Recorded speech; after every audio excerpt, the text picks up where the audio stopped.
Muy buenas tardes a todos los estudiantes, autoridades, docentes que nos acompañan en esta oportunidad.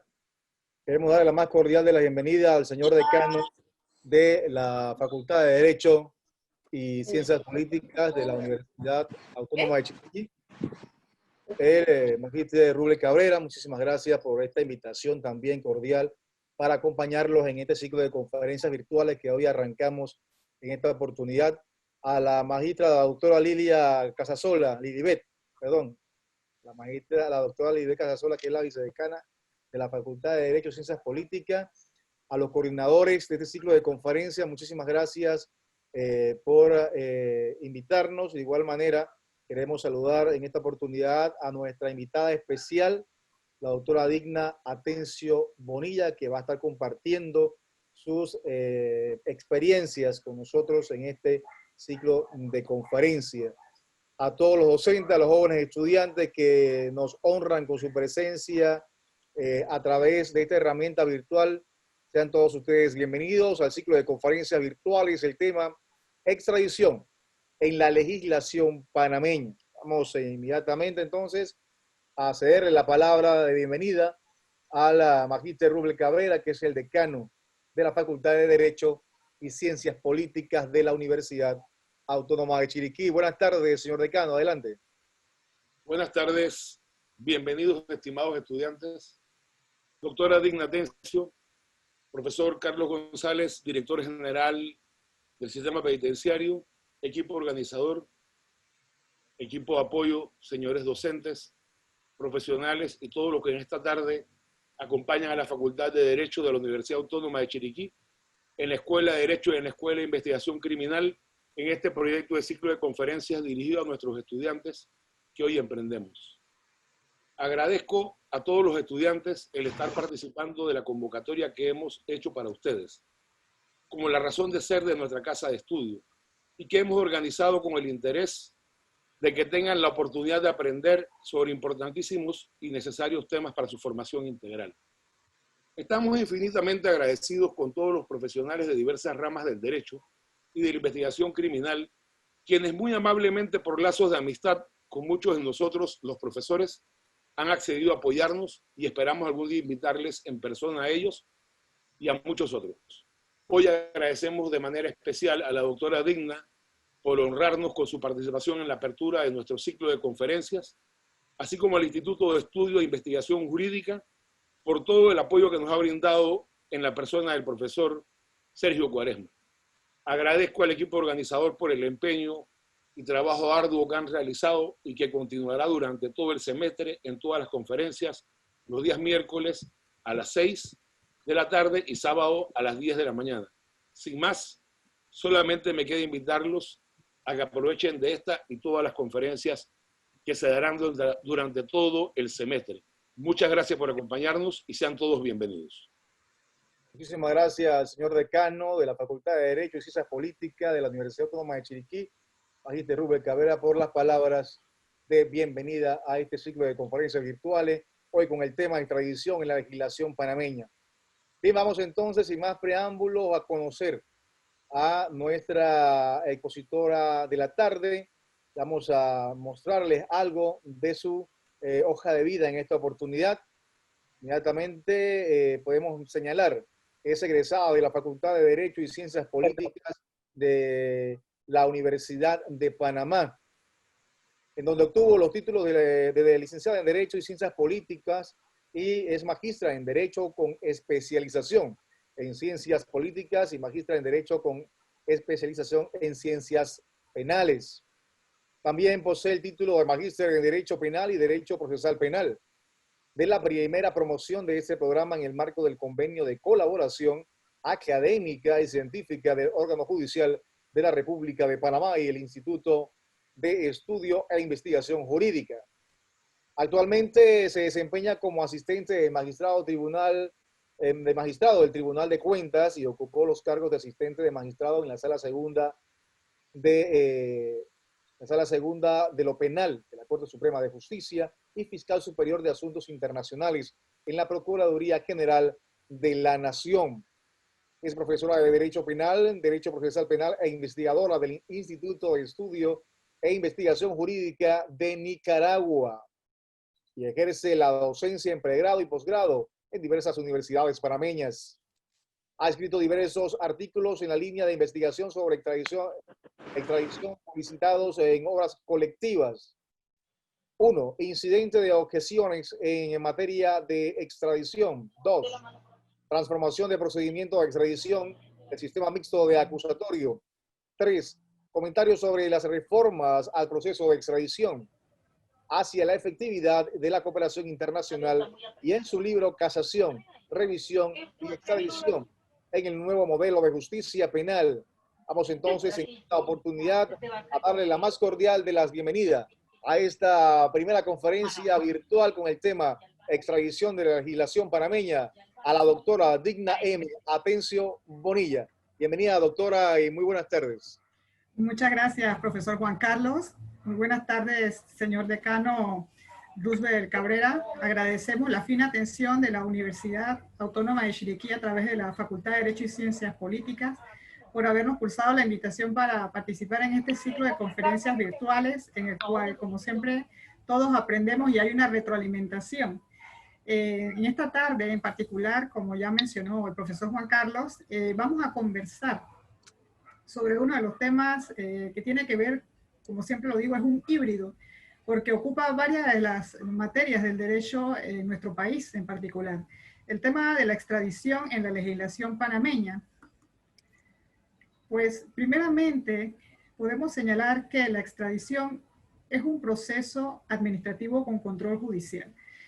En su naturaleza, pues, lo que pretende es que a través de esta solicitud, una persona que ha llevado a cabo un acto de ilícito contrario a la ley penal sea llevada hacia el juez de la causa. Es la razón de ser de este instituto. Es decir, que a través de la pretensión de un juez que ordena una detención o un juez que ha dictado un auto de llamamiento a juicio o ha avanzado el proceso y logrado entonces una sentencia condenatoria, requiera la presencia del fugitivo para ser enjuiciado o para bien cumplir con la sentencia que ya le fue impuesta. Es la razón de ser de este instituto.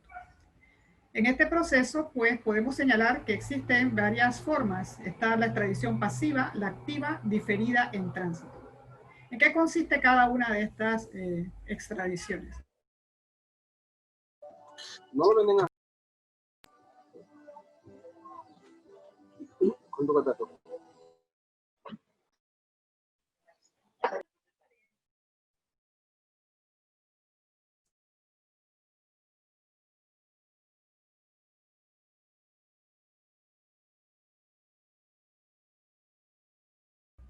Cuando nuestras autoridades sean las que llevan a cabo el pedido de la extradición a otro estado para que esa persona sea entregada a las autoridades panameñas y, como les decía, o bien sea juzgada o bien venga a cumplir la sentencia que ya le fue impuesta. Estaremos ante una extradición diferida en el evento de que una persona que se encuentra cumpliendo la pena de prisión en otro estado sea requerida por las autoridades panameñas, sea concedida esa extradición y el estado requerido nos hará entrega posteriormente a la ejecución de la sentencia en su territorio.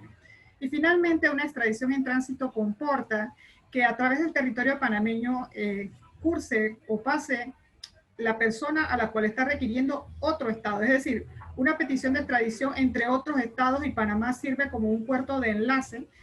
Como sabemos, somos el hub de las Américas, y a través de nuestro país se diera el intercambio para que esta persona pudiese llegar a la jurisdicción a donde debe entonces ser finalmente entregada. Esa sería la extradición en tránsito. Explicado estos supuestos, ahora veremos cuáles son las autoridades que intervienen. Existe un estado requirente, que es aquel que solicita o hace el pedido de la extradición, y el requerido es a quien se le peticiona la entrega de esta persona que se encuentra en su territorio. En el caso de la República de Panamá, tenemos que la autoridad central es la Dirección de Asuntos Jurídicos Internacionales y Tratados del Ministerio de Relaciones Exteriores. es esta entidad diplomática la que se encarga de los pedidos de la extradición en nuestro país. En segundo lugar, la Fiscalía Superior de Asuntos Internacionales de la Procuraduría General de la Nación tiene un rol muy activo en estos procesos cuando estamos en una solicitud de extradición pasiva, es decir, cuando otro Estado nos solicita la entrega de una persona fugitiva que se encuentra en el territorio de Panamá. ¿Y por qué decimos que es un proceso administrativo con control judicial? Porque como han visto, pues es a través del órgano ejecutivo en donde se entabla este pedido cuando viene del Estado requiriente hacia la nación panameña. Entonces, en ese evento tenemos la intervención del órgano judicial para el control de garantías y ciertos actos que deben velarse para que se dé el debido proceso dentro de estos trámites de extradición. Un juez de garantías, por ejemplo, intervendría en el evento en que se solicite la orden de detención con fines de extradición, en el caso de la extradición activa. Y si estuviésemos en la extradición pasiva, el juez de garantías es el que autoriza las diligencias de allanamiento con la finalidad de llevar adelante un allanamiento para lograr la captura del fugitivo y que éste sea entregado entonces a las autoridades y poder llevar a cabo ese proceso de entrega. Los magistrados del Tribunal Superior de Apelaciones tienen también su intervención en estos procesos y es prácticamente en el trámite de la extradición pasiva. Desde el momento en que el Fiscal Superior de Asuntos Internacionales gira una orden de aprehensión, esta orden se ejecuta a través de las autoridades de policía, se logra que esta persona se ponga a disposición de los magistrados y es ante esta autoridad que el fiscal superior solicita entonces la detención preventiva con los fines de la extradición. En esta misma instancia de los magistrados del Tribunal Superior de Apelaciones se pueden llevar a cabo las audiencias que tienen que ver con solicitudes innominadas, las audiencias que tienen que ver con la orden del arresto formal, ya cuando va avanzando el proceso de extradición, solicitudes de fianza que también caben dentro de este procedimiento, hasta llevar ya a la conclusión del proceso. ¿Bien? El Ministerio de Relaciones Exteriores es la institución en donde será finalmente el cierre de este proceso y a través de una resolución ministerial se concede o no el proceso de extradición. Si el proceso de extradición es concedido, lo que le queda al extraditable es el incidente de objeciones para hacerlo valer ante la Sala Segunda de lo Penal de la Corte Suprema de Justicia, que es la única instancia que conoce de un medio de impugnación contra esta resolución ministerial. En ocasiones hemos visto que se han interpuesto recursos de reconsideración contra la resolución ministerial, pero no es lo que la ley señala. Y aquí es donde también vemos el tema del híbrido.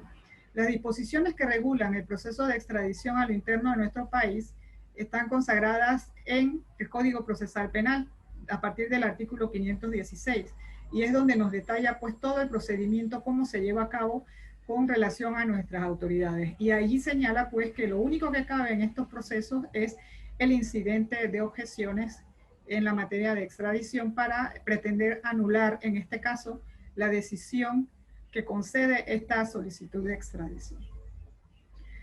Seguimos con las autoridades que intervienen. Está la Oficina Central Nacional del Interpol Panamá. Interpol Panamá está dentro de la estructura de la Dirección de Investigación Judicial o la DIJ.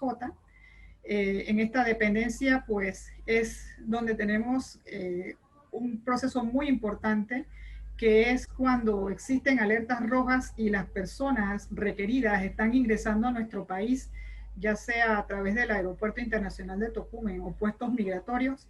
Tener conocimiento de que esa persona ha ingresado al país y tiene una alerta roja es lo que activa la función y el apoyo que nos brinda la Oficina Central Nacional de Interpol a través de la Dirección de Investigación Judicial. Es aquí donde se da ese proceso de la aprehensión. Por el término de 24 horas lo tienen ellos a su disposición para luego de ello pasarlo al Ministerio Público y entonces llevar a cabo ese procedimiento de la solicitud de extradición pasiva en nuestro país. Y en igual medida, pues cuando el Estado panameño ha solicitado una extradición, pues los contactos a nivel internacional, son 190 países donde opera Interpol, ellos coordinan la entrega de estos sujetos y son los que custodian a los extraditables hasta que lleguen a la autoridad competente que los ha requerido para su enjuiciamiento. También interviene el Servicio Nacional de Migración, pues como habíamos dicho, puede darse el ingreso de una persona por puestos migratorios, y también ellos conocen entonces de la existencia de esta alerta roja y contactan entonces a la unidad de Interpol para poder llevar a cabo estos controles de 24 horas ante la Policía Internacional, para luego ya entrar en detalle de lo que es el proceso de la extradición. Esto es, en una apretada síntesis, lo que comporta nuestro procedimiento de extradición. He querido traerle esta tarde en un tema de casuística para tener una mejor explicación de cómo se lleva a cabo estos procesos, el caso de Víctor Crismat Jr. Es un caso que nosotros hemos denominado de efectividad en la cooperación internacional, en el cual se logró pues la captura del individuo hasta la emisión de una sentencia condenatoria. Bien, este caso tiene sus inicios el 4 de agosto del 2016, cuando el joven Víctor Crismat descuartizó a su padre, Víctor Crismat Villamil. Esto ocurrió en Río Hato, eran comerciantes de la localidad. Este joven, además de haber llevado a cabo este acto, que como ustedes verán pues y recordarán en los diarios de nuestra localidad, pues fue uno, como dice, el crimen más atroz de ese año, del 2016. Este joven, con la frialdad del ánimo, como se dice, además de descuartizar a su padre, lo introdujo en maletas y lo dejó tirado en un área dentro del territorio de Panamá, ahí en el Río Hato, y luego de allí él sale hacia el Aeropuerto Internacional de Tocumen, tenía ya los boletos aéreos adquiridos, y él sale del país, lo que quedó constancia en registro de video y obviamente en su detalle de entradas y salidas al país. Pues no quedando solamente con este hecho tan atroz, el joven Crismat también pretendió llevar a cabo, quemar a su madre dentro de su casa. Esto fue en Miami, donde ellos vivían. Ellos tenían casa tanto en Miami como acá en Panamá. Crismat Jr. es de nacionalidad colombo-estadounidense. Entonces, él va de viaje a casa de su madre, intentó quemarla. Las autoridades de los Estados Unidos lo detienen por este hecho desde el 8 de septiembre del 2016, enfrentando los cargos, pero al final no tuvieron suficientes elementos para darle continuidad a este proceso. Es donde entonces entra el tema de la cooperación internacional y lo interesante de este caso, en donde las autoridades de los Estados Unidos pues saben de la existencia de este crimen aquí en la República de Panamá y se pone en contacto las autoridades panameñas con las estadounidenses para iniciar un proceso de extradición, siendo que el proceso en los Estados Unidos no tenía mayores elementos para su continuación. Panamá sí tenía un interés legítimo en llevar a cabo el proceso por el homicidio que se consumó en la República de Panamá, y es así como el fiscal superior del segundo distrito judicial lleva a cabo esta investigación y comienza la coordinación entre las autoridades panameñas para la entrega de Crismat Jr. a la República de Panamá. La Fiscalía, con todos los elementos de convicción que manejaba hasta ese momento, entre los cuales se puede mencionar que contaba con el hacha con el cual este joven llevó a cabo el homicidio, con sus huellas latentes verificadas, con base en los controles migratorios que manejaba en ese momento, en donde se decía pues que ya él había salido de la República de Panamá, porque recuérdese que en todo proceso de extradición, si hay una cosa importante, es que debemos enseñarle a la autoridad las pruebas en las cuales se confirme de que el sujeto que se va a solicitar en extradición no se encuentra en el territorio nacional. Eso es sumamente importante, uno de los puntos básicos para poder hacer un pedido de esta naturaleza. Se solicitó una audiencia ante la jueza de garantías de la provincia de Coclé, que se llevó a cabo el 5 de octubre del 2016, audiencia en la cual, conforme al artículo 158 del Código Procesal Penal, se llevó a cabo toda la información de todos los elementos necesarios para una imputación. Se informó de la ausencia de la persona requerida para este acto de audiencia y además de ello se solicitó la declaratoria de rebeldía y el pedido de la extradición. Es decir, a la señora jueza que se dictara una orden de detención con fines de extradición, y con la consecuente admisión de este pedido de la Fiscalía, la jueza de garantías, de igual manera como lo indica el 158 del Código Procesal Penal, llevó a cabo la suspensión del término de la prescripción de la acción penal. Y es así como se logra, pues, en nuestras colaboraciones entre el Ministerio Público y órgano judicial, tener el pase, como se dice, para el siguiente aspecto de la extradición. Como vemos en este cuadrante, esta es, que aparece en la internet, la orden de la alerta roja que solicitó la jueza de garantías de la provincia de Coclé, en donde está el detalle, pues, del sujeto requerido, aun cuando ya estaba plenamente identificado y que se encontraba en Miami, pues esto es lo que Interpol sube a sus redes para informar del pedido de extradición de estas personas. Bien, a través de las autoridades del Ministerio de Relaciones Exteriores, la señora jueza de garantías llevó a cabo todo el pedido de extradición. Esto que comporta muchos aspectos. En primer lugar, que el Ministerio Público aportó todos los elementos de convicción con los que se contaba hasta ese momento para sustentar el pedido de la extradición.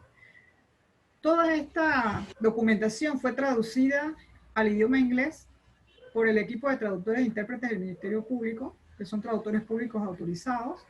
Ellos llevaron a cabo todo este procedimiento en apoyo al órgano judicial por la premura del tiempo.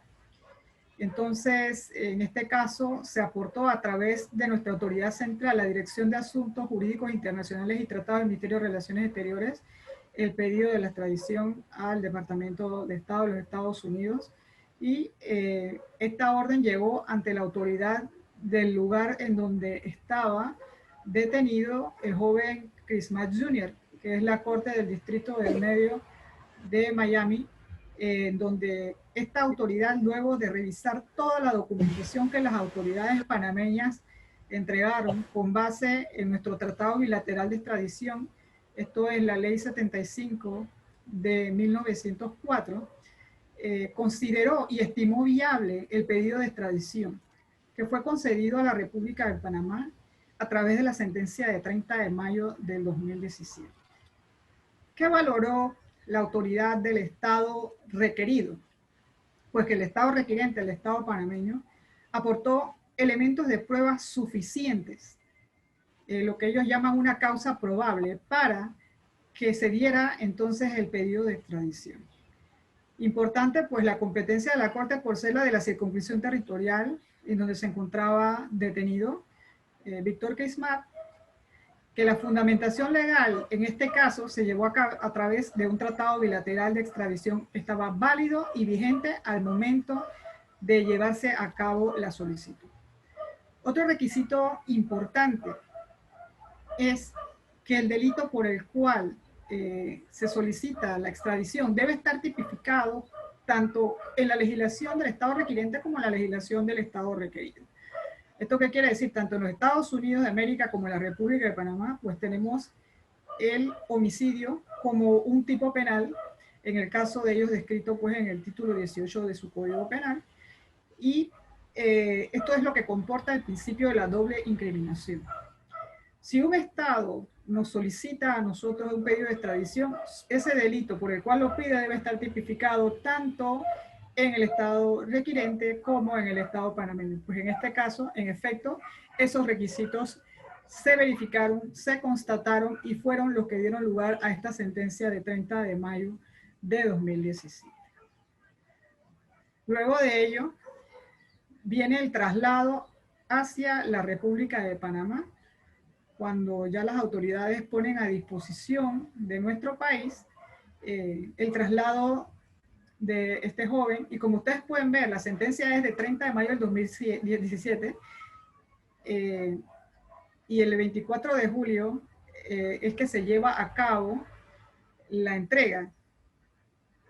La fecha es del 2017, 24 de julio del 2017. Se lleva a cabo la entrega de este joven. ¿Por qué razón? Ocurre que, como les había dicho, Interpol opera en los 190 países y hay que coordinar la entrega de esta persona que venga debidamente custodiada en un vuelo internacional. Obviamente hay que programar costos de pasaje, los custodios que van a estar acompañándole y tomar todas las medidas necesarias para lograr la debida entrega del sujeto dentro del plazo establecido. En este caso, pues como ustedes pueden ver, no excedió más allá de 30 días. Entonces, él llega a Panamá, como ustedes están viendo en la imagen, es cuando las autoridades de Interpol Panamá ya lo tienen en custodia en la República de Panamá, en el Aeropuerto Internacional de Tocumen, en donde fue llevado directamente hasta la provincia de Coclé para ser puesto a órdenes de la jueza de garantías que lo había requerido por el homicidio de Víctor Crismat Villamil, ocurrido en Río Hato. Al día siguiente, 25 de julio del 2017, se lleva a cabo ya la audiencia con la jueza de garantía. Volvamos al 5 de octubre del 2016, en donde el fiscal superior del segundo distrito judicial del área de Coclé solicitó la audiencia. Recordemos, hubo la suspensión de la prescripción de la acción por el tema de la rebeldía. Esto hasta el momento en que nuevamente el sujeto ingresa a nuestro país y está ahora puesto a órdenes de la autoridad. Entonces, nuevamente inicia a computarse otra vez el término para la prescripción. Ese es uno de los efectos. Imputación, pues ya existía porque estaban todos los elementos de convicción necesarios y con la declaratoria de rebeldía lo que se reconocía era precisamente que la persona fue requerida por las autoridades panameñas para participar de esa audiencia y sin embargo él, pues como es obvio, había salido del país, pero obviamente que estaba huyendo por lo que había hecho, era un fugitivo de la ley panameña, como bien señala el Tratado Bilateral de Extradición. Entonces, en esta audiencia, pues se reactiva el proceso y lo que ocurre es que la defensa solicita también en común acuerdo con la Fiscalía, pues el plazo de los 6 meses para culminar la investigación. Recuérdese que Crismat estuvo fuera del país y para garantizar un derecho de defensa y que esté debidamente comunicado en todos sus derechos y planear su estrategia, necesitaba también un plazo. Y por esta razón, pues, en medio de todas estas situaciones, se da un plazo de 6 meses, aun cuando ya el Ministerio Público estaba listo para continuar con una acusación en este negocio. Porque tenía todos los elementos de prueba, con ADNs y todo, debidamente elementos suficientes para sustentar una acusación y un llamamiento a juicio. Vencido ese plazo de los 6 meses, el 23 de enero de 2018, se dicta una sentencia y pues que no es sorpresa porque realmente esto fue lo que a las finales terminó este negocio a través de un acuerdo de pena, un método alterno de solución de conflicto en donde la parte, es decir, Víctor Crismat Jr., aceptó su responsabilidad por la comisión del hecho y aun cuando sabemos que el homicidio agravado en el 132 del Código Penal de la República de Panamá establece una sanción de hasta 30 años y en este caso, pues obviamente un parricidio, pues el acuerdo de pena fue que se llegara al tope de 25 años de prisión. Se establecieron, como siempre, compete en atención a la clase de procesos, la aplicación de las penas accesorias, en este caso la prohibición de portar armas de fuego y armas blancas por 7 años, recordando pues que la aplicación de estas penas accesorias inicia una vez se haya cumplido la pena principal, en este caso los 25 años de prisión.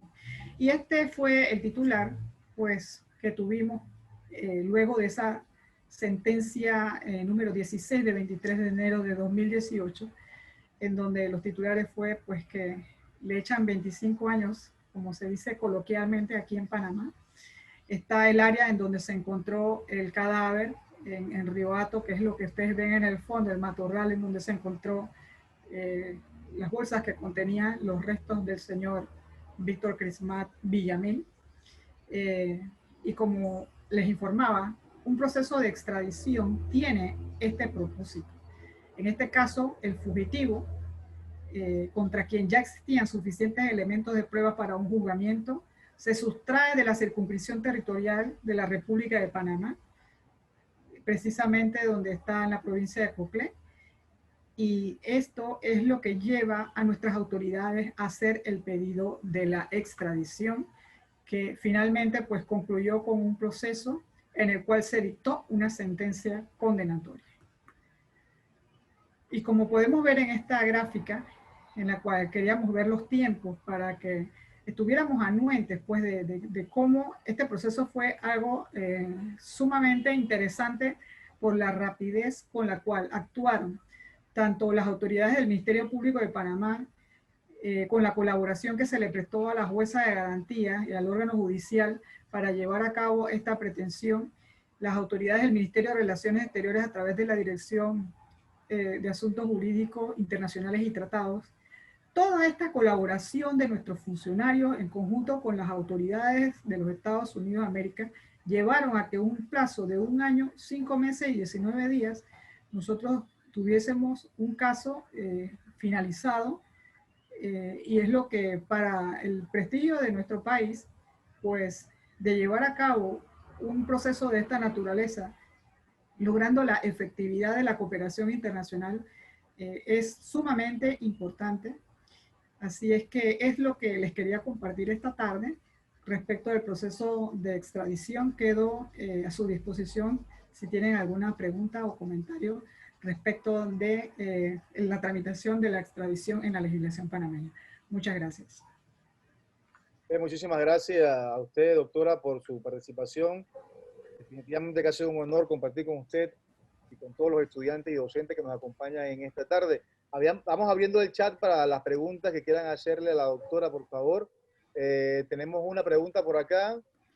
Dice Lady Rodríguez, ¿la sentencia de portar armas de fuego es solo para este tipo de delito, doctora? Gracias, Lady, por su pregunta. La inhabilitación, en este caso, responde al nivel de peligrosidad que representa la persona en este caso particular. Obviamente que el homicidio se cometió con un arma blanca, que es un hacha, así es que esto es lo que conlleva la aplicación de la prohibición de portar arma blanca. Y respecto a las armas de fuego es por unas situaciones muy particulares de la información que se ofreció en el juicio respecto de esta persona, pues que también tenía su inclinación a actividades delictivas relacionadas con este tipo de armas. Siempre que tenemos un delito de homicidio van a venir aparejadas diversas causas de inhabilitación. Y cada una se debe analizar en el caso concreto. Es decir, que no es en particular a la causa que siempre se va a aplicar la inhabilitación para el ejercicio, para la prohibición de portar armas de fuego o arma blanca, sino es por la naturaleza de la causa en sí y las características del individuo. Si fuese el caso que se comete un delito contra la administración pública, pues llevará aparejada también la inhabilitación para el ejercicio de funciones públicas, que también en muchas ocasiones también se le impone como una sanción ejemplar a la persona que comete delito precisamente de homicidio por el hecho de que es el crimen más atroz contra el bien jurídico tutelado más importante que hay en la legislación, y también el hecho de no permitirle la autoridad que ingrese a las filas del servicio público es precisamente una de estas sanciones que frecuentemente son adoptadas por los tribunales en las causas de homicidio.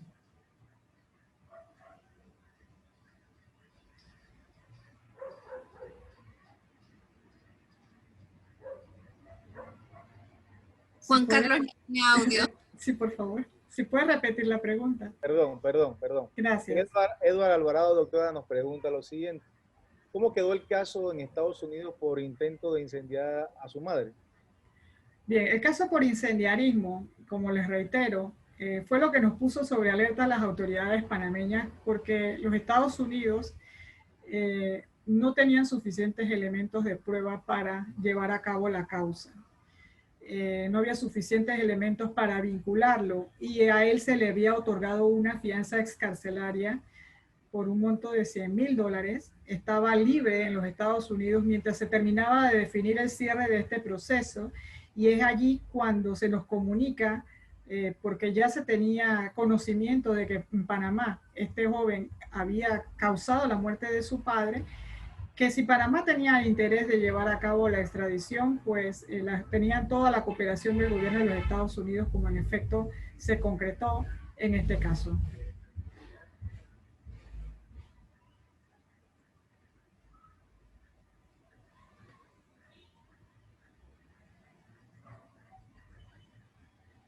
Juan Carlos, el micrófono, por favor. Ok, ahora sí, doctora. Alexa escucho. Sianca y Walter Villarreal pregunta, ¿por qué solo 7 años de prohibición de arma blanca y de fuego? ¿Por qué no darlo de por vida, sabiendo que es una persona muy peligrosa? Bueno, Víctor Crismat Jr. entró a prisión a los 27 años, más 25 años, vamos sumando, van casi 52 años, a sus 52 años y termina su condena. A partir de los 52 años, más 7 años serían 59 años. A los 59 años tendría entonces la posibilidad de nuevamente portar arma de fuego. Debemos recordar que la pena de prisión también tiene una finalidad. Entre los fines está la prevención especial. Se pretende que la persona que ha ingresado a prisión también salga rehabilitada y es lo que se espera también de estas personas. Entonces, digamos que por una medida, por 7 años es prudente para que esta persona una vez se reinserte en la sociedad, como tiene derecho una vez cumplida su pena de prisión, nuevamente pues pueda portar arma de fuego con un permiso, claro está. Y bueno, si utiliza pues este tipo de arma blanca, pues obviamente tendrá que limitarse en atención a que se pretende que a partir de su resocialización efectiva, después de este periodo de prisión, pues ya tenga un comportamiento más adecuado en sociedad, que es lo que se espera. La otra pregunta de parte de José Andy González dice, ¿en qué consiste el procedimiento simplificado de entrega? ¿A cuáles garantías se renuncia específicamente? Bueno, el proceso simplificado de entrega es denominada la extradición chiquita. No he hablado de ella, como ustedes escucharon en el inicio de la intervención, pues nos centramos en la extradición activa y en particular en el caso del caso de Crismat Jr. Pues bien, ¿qué es esto de la entrega simplificada? Ocurre que en la solicitud de extradición pasiva, cuando el sujeto requerido es llevado ante el Tribunal Superior de Apelaciones para el control de la aprehensión llevada a cabo por las autoridades del Ministerio Público, en ese acto de audiencia, en donde el fiscal solicita, primero, el control de la legalidad de la aprehensión, establecer que Interpol Panamá lo tuvo en su custodia por 24 horas, que se llevó a cabo la entrega al Ministerio Público, se puso a órdenes de los magistrados del Tribunal Superior de Apelaciones, se solicita el control de la legalidad y la consecuente orden de detención preventiva con fines de extradición, que tendrá un plazo de 60 días calendarios, van de corrido, no son días hábiles.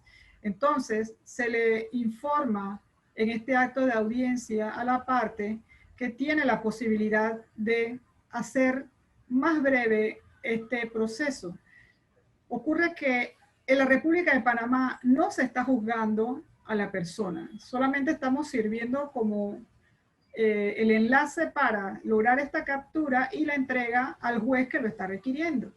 Entonces, se le comunica pues, que no existe un proceso en la República de Panamá. Las autoridades de Panamá están sirviendo en la cooperación internacional y si esta persona acepta ser entregada a las autoridades requirentes, pues se hace en un plazo de 30 días calendario, porque es necesario coordinar pasajes aéreos, la custodia de esta persona a través de las autoridades de Interpol, todos estos trámites. Entonces se le informa en ese acto de audiencia a la parte, pues, que tiene derecho a irse por un proceso de entrega simplificado para ser entregado al Estado requirente en ese momento. En ese proceso se le tienen que informar todos sus derechos, entre estos que tiene el derecho a la especialidad, la regla de especialidad, es decir, a ser juzgado única y exclusivamente por ese hecho en el estado en donde se le está requiriendo. Recordemos que Panamá en este caso no tiene un interés de juzgar a nadie porque solamente está tramitando la pretensión de un juez que requiere la presencia de este fugitivo en su país. La persona puede bien renunciar a ese principio de especialidad o simplemente conservarlo, y esas son las informaciones que se le dan en el momento de esta audiencia. También, perdón. Sí, adelante, disculpe, adelante. La escucho, la última parte que le interrumpí, disculpe, doctor. Sí, y finalmente, pues, en esta audiencia también es importante destacar que si el Estado requirente le ha solicitado a las autoridades panameñas la aprehensión de los bienes que portaba el extraditable al momento de su aprehensión, pues estos bienes también deben ponerse a la disposición del Estado requirente. Todo se debe ir con el extraditable. Nosotros en la República de Panamá no nos quedamos custodiando nada que tenga que ver con este proceso. Entonces, es lo que lleva consigo la entrega simplificada. Doctora, en ese mismo tenor de lo que usted está comentando, el doctor Henry Sasa, que es docente en la Facultad de Derecho, pregunta, ¿el principio de especialidad se aplica a la extradición, ejemplo, caso Ricardo Martinelli, o dependerá de cada país o de que exista un tratado que así lo establezca? Muchas gracias, Henry, por la pregunta. Saludos. El principio de especialidad está establecido en los tratados. Este principio, como ya informamos, se trata de que la persona pues está siendo requerida en extradición solamente responda por la causa por la cual se hizo la petición inicial. Esto no implica, y esto se aplica en todos los procesos, valga la observación, esto no implica que la persona solamente se le lleve por esa causa. Ocurre que en nuestro derecho interno existe una disposición que permite que se pida una excepción. Es decir, el Estado que hace la solicitud de extradición, si tuviese adelante otras causas respecto de ese mismo individuo, debe solicitarle al Estado requerido que levante esta regla de especialidad para poder realizar el juzgamiento de la persona por otras causas. Esto es un principio universal. Opera para todas las causas. Entonces, la excepción es esa. ¿Se puede solicitar? Sí se puede solicitar. ¿Y esto quién lo hace? Pues lo hacen las autoridades panameñas al Estado, con el cual pues, se suscribió el tratado de extradición, ya sea un tratado multilateral o bilateral, porque todos lo contienen una fórmula de esta naturaleza. Y en el caso de nuestra legislación, pues lo que se requiere es que sea la autoridad la que solicite esa excepción para poder llevar a cabo la instrucción de sumarias por otras causas. Doctor, otra pregunta por acá. Erika Rueda nos dice, doctora, todos los casos de homicidio, ¿hay acuerdos de pena y por qué se dan? Bueno, yo no puedo generalizar que en todos los casos de homicidio haya acuerdo de pena. Lo que sí es que nuestra legislación, así como en otros países, permite que en los casos pues, se lleve a cabo un acuerdo de pena. Este es un método alterno de solución de conflicto. Recurre a ello las partes si están de acuerdo y hacen la audiencia para lograr ese acuerdo de pena.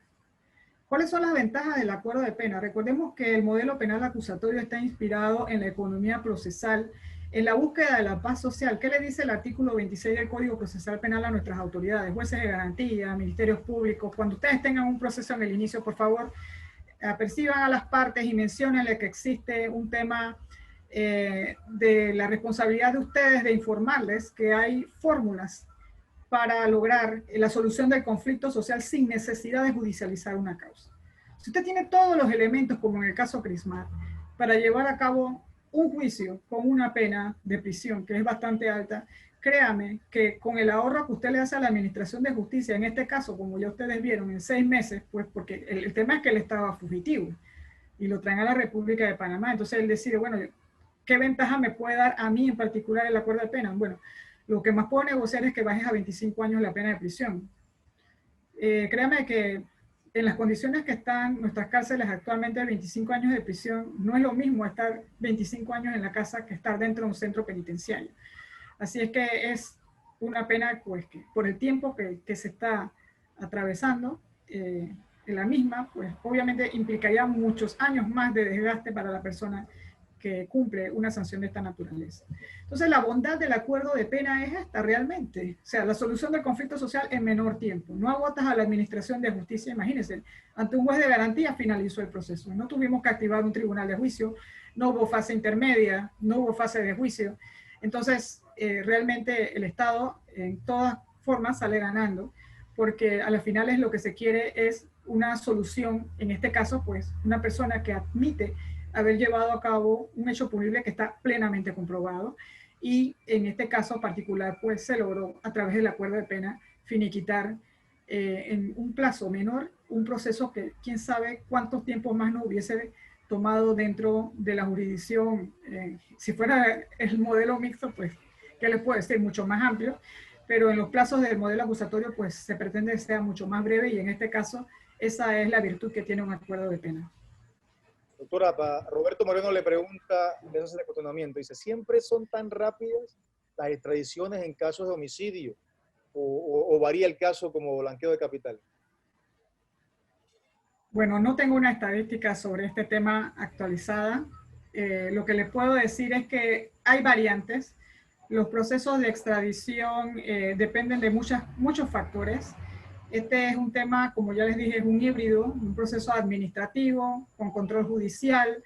Es un proceso en el que intervienen diversas autoridades, y la naturaleza de cada proceso es la que nos va a decir realmente, y también el comportamiento procesal de las partes, lo que nos va a dar finalmente cuánto puede demorar un tiempo en extradición.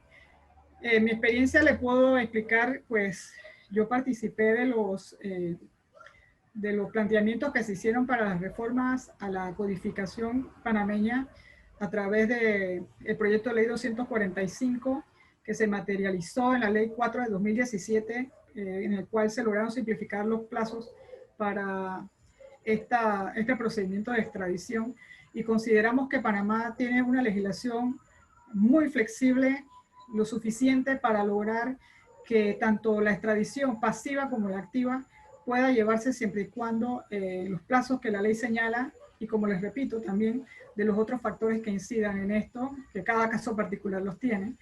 Como estamos viendo, el caso Crismat, pues tuvo la anuencia de que se conjugaron muchas cosas.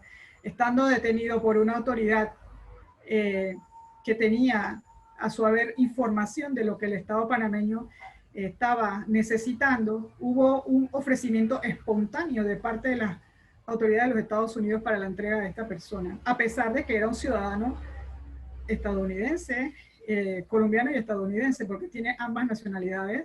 Se hizo la entrega de esta persona a la República de Panamá y tuvimos la efectividad en este caso en particular. Tenemos otra pregunta de José Andy González. Dice, ¿qué ocurre si son 60 días, según la Convención Interamericana, para que el Estado requiriente haga el papeleo de la extradición y por inobservancia de los términos no lo hace y la persona sigue detenida en el país requerido? ¿Habría violación al proceso, al debido proceso? ¿Es posible que la presentación de amparo de garantía en este caso? Las fórmulas del procedimiento de extradición resuelven esta situación de una forma clara y sencilla, y tuve la oportunidad de hacerlo en varias ocasiones. Cuando ya se está venciendo el plazo de los 60 días calendarios, si el Estado requiriente no ha presentado la documentación para llevar a cabo la entrega del sujeto, pues se entiende tácitamente que ya no hay un interés de la entrega de este sujeto. En nuestra labor como fiscal nos correspondió solicitar en varias ocasiones una audiencia para el levantamiento de la detención provisional por la falta de presentación de la documentación del el estado requirente, la formalización que se pide para la orden de arresto. En igual medida, los defensores de oficio que actúan en esta instancia son personas que están sumamente pendientes de los plazos y también en ocasiones tuvimos advertencia de parte de ellos de la solicitud de esta audiencia y obviamente que la Cancillería también colabora en este sentido al facilitar la información a través de la pregunta de si se ha recibido o no una documentación para la pretensión de que se lleve a cabo la solicitud de la extradición y el trámite. Por ello, yo no veo necesario solicitar una acción de amparo de garantías constitucionales en este caso. La ley lo resuelve y es la apreciación de las autoridades en general que están pendientes de los plazos y formas. Recordemos que estamos en un tema de cooperación internacional en donde el control judicial se limita a lo que es el procedimiento de la extradición en sí, porque no tenemos dentro del ordenamiento jurídico un proceso judicial que esté pendiente. Bueno, puede ocurrir que sí, una persona que es extranjera, que se encuentre en nuestro país siendo juzgada y salga de la alerta roja, venga la petición de la extradición, se le informe al Estado requirente, pues que sí se le puede conceder, pero en una forma diferida, como explicamos inicialmente. Esto es, Panamá, una vez termine su causa y si esta persona es condenada, supongamos, a 10 años de prisión, cuando esa persona termine de cumplir esos 10 años de prisión, entonces el Estado panameño le entregará en la extradición diferida al Estado requiriente, al sujeto extraditado. Doctora Edward Alvarado dice, ¿el principio de especialidad se puede vulnerar previo acuerdo entre las partes antes de su extradición? Tengo entendido. ¿Cómo Jerónimo Botías envió el pedido? Estados Unidos aceptó todas las condiciones previas extradición. En ese momento se levantó el principio y si se puede ser juzgado. No entendí la pregunta, disculpe. Dice, hace como un comentario, ¿el principio de especialidad se puede vulnerar previo acuerdo entre las partes antes de su extradición? Tengo entendido, dice Edward. Cuando Jerónimo Mejía envió el pedido, Estados Unidos aceptó todas las condiciones previa extradición. En ese momento se levantó el principio y si puede ser juzgado. Creo que hay varias formulaciones en su pregunta hasta donde puedo comprender. No entiendo la parte de vulnerar el principio. Reitero, existe dentro del tratado un principio de especialidad. En tratados bilaterales, multilaterales, existe el principio de especialidad, que se aplica a todos los procesos de extradición. Las autoridades pueden solicitar que el pedido de la especialidad sea levantado. Es decir, la especialidad acompaña a la parte que no renuncia a ese principio hasta tanto una autoridad del Estado requirente haga esa petición al Estado requerido. Y el Estado requerido es el que finalmente dice si levanta o no levanta esa condición de la especialidad. Ocurre que en cooperación internacional existen principios que deben respetarse, como el que están mencionando de la especialidad. Existe el principio de confidencialidad, existe la doble incriminación. Entonces, es de parte de la autoridad que está llevando a cabo, en este caso, una instrucción sumaria, la que solicita entonces el levantamiento de esa especialidad para llevar a cabo el enjuiciamiento. El juez que hace el pedido de extradición, por ejemplo, quiero traer a colación nuevamente el caso que hemos analizado, el caso Crismat. La jueza de garantías solicitó la extradición de Crismat para un caso en particular, que era el caso del homicidio de su padre. Pero en la República de Panamá no había otro proceso contra esta persona. Entonces no había la necesidad de solicitar el levantamiento de la regla de la especialidad. Existirán otras causas en las cuales, pues, sí amerite esto y tendrá que solicitarlo la autoridad por los canales diplomáticos correspondientes. Doctora, ya para ir culminando con la pregunta, tenemos muchas preguntas, creo que ha respondido muchas a medida de ha estado desarrollando las mismas. Por acá dice Melania Kiel Araúz, ¿cuánto tiempo habrá que esperar para la acción penal en caso de ausencia de la persona imputada? Bueno, le reitero, eso depende de cada caso en particular. La rebeldía lo que comporta es precisamente que el tribunal informe a las partes que están dentro de un proceso, y me voy a referir específicamente al proceso penal panameño. En la rebeldía lo que se solicita es precisamente que hasta que esta persona no aparezca, se mantenga la suspensión de la prescripción de la acción penal y se continuará el proceso con las otras partes que fueron aprendidas. Así funciona este tema. Para eso es la rebeldía. Entonces, realmente lo que se pretende es que cuando esa persona nuevamente sea llegada al proceso, y nuevamente me remito al ejemplo del caso Crismat, hubo una suspensión desde el 5 de octubre del 2016 hasta el 25 de julio de 2017, cuando nuevamente ingresa a nuestro país y es puesto a órdenes de la autoridad que lo está requiriendo, la jueza de garantías, por el caso que tenía aquí en Panamá. A partir de ese momento inicia nuevamente el plazo de prescripción de la acción. Entonces, habrá que ver en cada ordenamiento jurídico interno cómo se miden estos plazos. Y esa es una de las características también que hay que tomar en cuenta al momento en que se lleva a cabo estos procesos de entrega.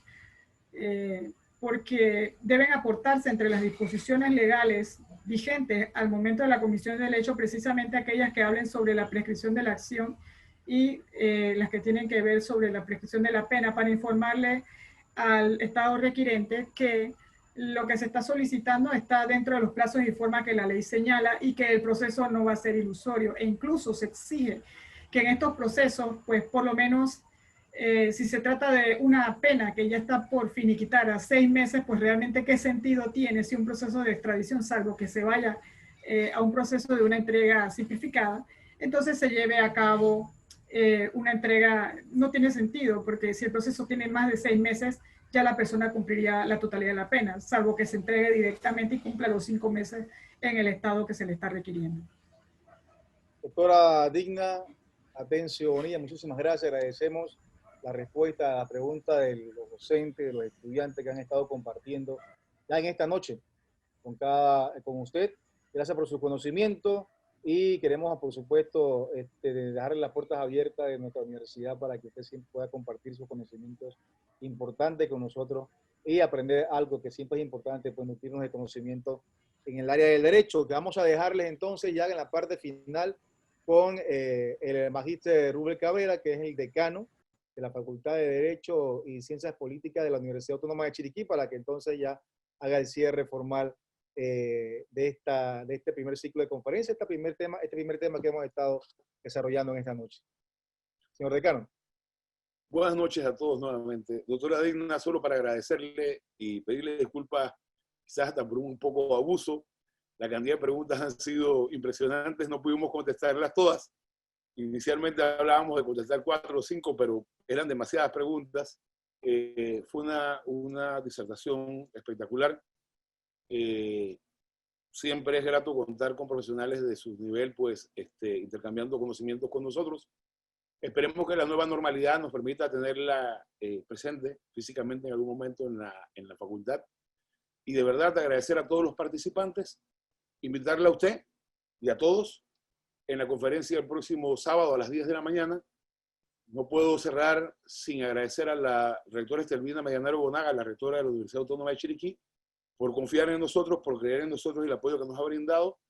Y de igual manera felicitar y agradecer al INEC por sus 25 años de servicio, al servicio del conocimiento de cada uno de nosotros, que ya ahora somos parte de un solo equipo. Hicimos un hermanamiento con este instituto, así que creo que constantemente vamos a estar trabajando para brindarles precisamente eso, un poco de conocimiento, un poco de intercambio de experiencias a nuestros docentes, colegas presentes. Agradezco a los profesores por el apoyo, a los estudiantes que hoy nos han acompañado y no me queda otra cosa que darle las gracias por su participación. Muchas gracias y que tengan una excelente noche, doctor.